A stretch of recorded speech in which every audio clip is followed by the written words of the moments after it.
Madinada Peygamberimiz aleyhissalatu vesselam meclisini yanı işlegen zamanında bağanalar bolgan. Hurma terekini kesip bağanalar etken çarlağın surba terekini yapraklarını tizmek için. Hali o ele turup cuma günü nasihat etegende şu bağananın kıyına ele turup şunun kıyına nasihat ete bolgan. Bu haberini barıgızda eşitkensiz. Bayağı ashabaların birileri aytkan ya Resulallah. Sana bir kanzilerden götürülgen şurayı minbar etsek ne çık orasan ne belki. Vallahi şu yamsağız etigizlegen bir ağaç usta bolgan, bacaragan kişi barıp etip al gelip o bir kul bolgan. Onu yesisi ettirtip kuluna al gelip meclisin içine salgan minbaranı. Katun işi bolgan nepte var bir hadiste.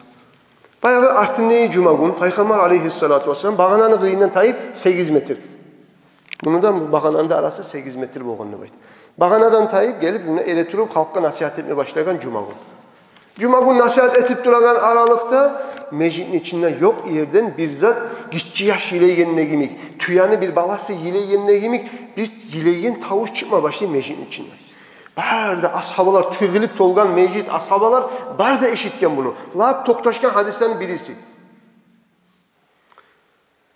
Karasa meclisin içine yileyen tavuş gele.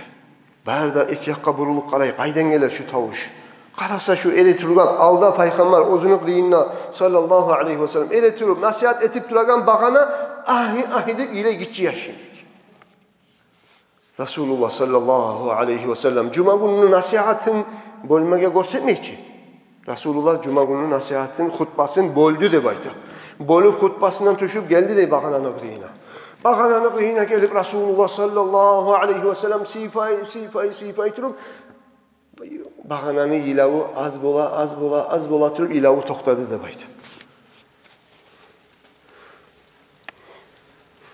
Resulullah etkan sallallahu aleyhi ve sellem men şunu ilavunu toktatmagan edimsem kıyamet gün boyunca ilap duracağıydı baydı.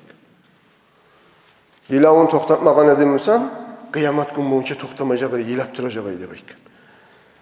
Men bular soradım ne baydı? Sen süygen zatını tanıma. Sen dünyada terek bolma suyamsan, ben seni yanından gomayım, senin tamurda çıkıp dünyada terek bolup osacaksın. Suyamsan, ben seni gomarman, sen cennette terek bolup çıkacaksın ne bakayım. Senin terek yemişlerinden cennetteki Allah'ın valileri aşağıdan kuydu. Bu terek aytkan peygamberga bu tongek. Aytkan ya Resulallah, cennetteki terek bolma suyaman ne bakayım. Şoda bilgen şu pana dünya tarıksız zatı kendini.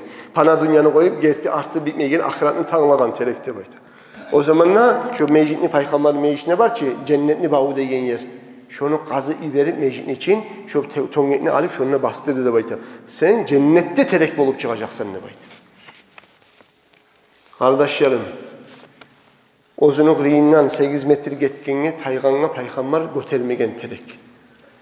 Şu terek ilagan zamanla Resulullah şunu koyup koymagan. Şoğar yazığı çıkıp sipap şunu yalıtken.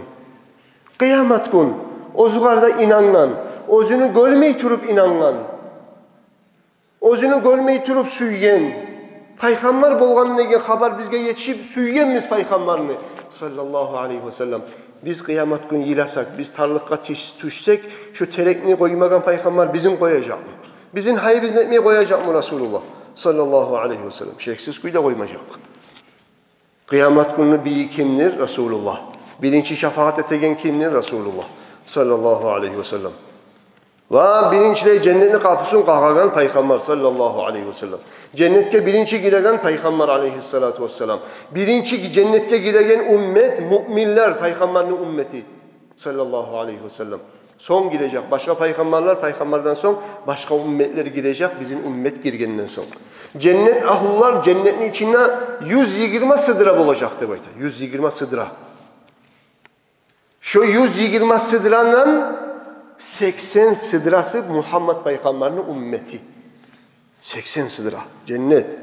120'den 80'i. Lap kobu.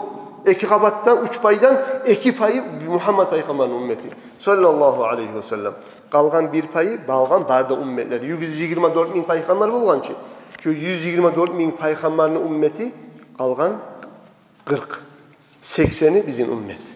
Lap kop yani. İnşallah. Resulullah'dan bir şey bulmak Allah nasip etsin.